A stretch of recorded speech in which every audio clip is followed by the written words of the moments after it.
conditions. Yeah, we got It's been great. 15 seconds of the movie, right? Now we got another hour and a half to go.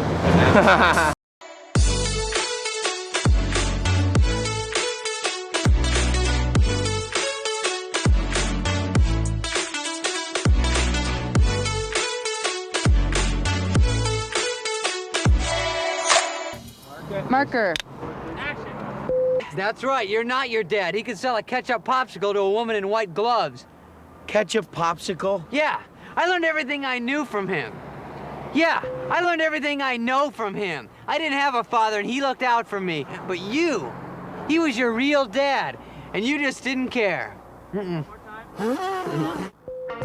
Filmmaking is an evolutionary process, even in the best of times. So when you don't start with a completed script and you have to start at a certain time and end at a certain time because of people's schedules, it forces you to work in a certain way. So the trick is to still get good work under those conditions. Yeah, we got It's been great. 15 seconds of the movie, right?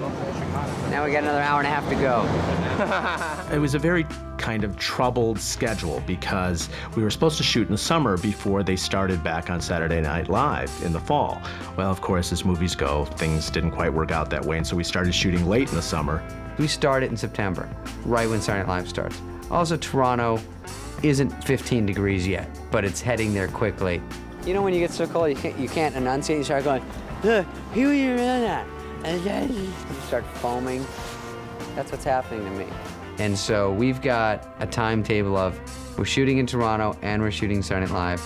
And we had a little tiny plane. I just called it a private jet because it sounded cooler, but it was basically getting an MRI. You lay down, it's like this big. So we couldn't stand up in it, it's tiny, it's stuffed with candy and booze. And we would fly back and forth and do Saturday Night Live, Saturday obviously, Toronto, Sunday, Monday, Tuesday. Fly back Wednesday for read-through, fly back Wednesday night to Toronto, shoot Thursday, fly back Friday, Saturday, do the show. And fly back after the cast party in the middle of the night Saturday. That worked well for about a week. That's it! You are gonna die! I am gonna get you! Oh! Because of the work that needed to happen, anyway, it was kind of a saving grace. We needed time, and because they had to go and do Saturday Night Live, it actually gave us time to think of new scenes and new ideas and actually put them into production.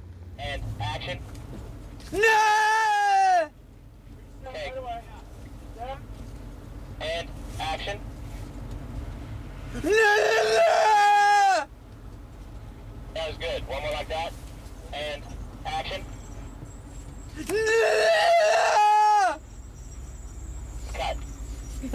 It's interesting. A lot of people think, making a comedy, it's the life of the party and you're gonna have the best time. And sometimes it actually is a lot harder than making a drama because if it's not working, you can't leave until something happens right. Well, actually, it echoed the show. The way Saturday Night Live was put together is we have to do a live show Saturday night at 11:30. Come hell or high water, it's got to be ready to go, and so you've got to put it out there on its feet. I wish this card I could play around with. Yeah, you can. Or Yeah, you I cut myself. I'm getting a zit. Plus, we were left to our own devices up there because it was we were so under the gun, so you didn't have time to have your second thoughts and third thoughts. It was pretty much like, I think it's going to work. Let's put it on its feet and see if it'll work. I have questions for my director. I like to get in tune with him and sync. It's like a train, a runaway locomotive. If I just say, check the elevators, I'll check the bank. No, you. That's a stupid question. All right, God. All right, I like to just check in. It was great to have Pete Siegel directing Tommy Boy. We had done The Third Naked Gun together. It was Pete's first feature, and for me was a great experience. We had developed a shorthand in terms of working with each other and a trust, and given the working conditions that we had, it was essential that we be able to trust each other to get the picture done. One guy came out from behind there, and now someone crossed in the deep. Pete is a comedy mathematician. That's the way I look at it. he would stage all of the jokes, all of the gags in Tommy Boy with a mathematic, sort of chemist's construction. We've got kind of an empty foreground area that in the beginning of the shot might be nice to have some crosses. Yeah, just let it roll. They were literally like puzzles that he would place. Everything was very precise, everything was very thought out, very little was left to chance. It was always about where the camera was and where you looked. He was very, very precise. And, you know, he knows how to deliver that joke. So once you take the tote, right? Mm-hmm. Then wait till I say action, go, wombat! So like you're holding your breath with it. Because then when I cut to this shot and you're going, you know, that'll show that what you've been doing. I think he brings a class to a genre that has been disrespected in the past. Steady yourself, steady, and shh, and action. And it, to use a Farley phrase, it churches up what could be seen as sort of just a genre picture. I think he makes them bigger than they can be.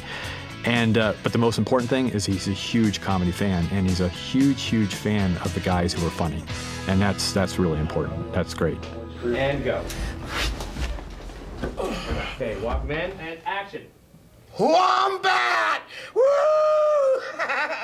Hey guys, do I look different now that I'm a college grad? Not really. Well, apparently. That was awesome.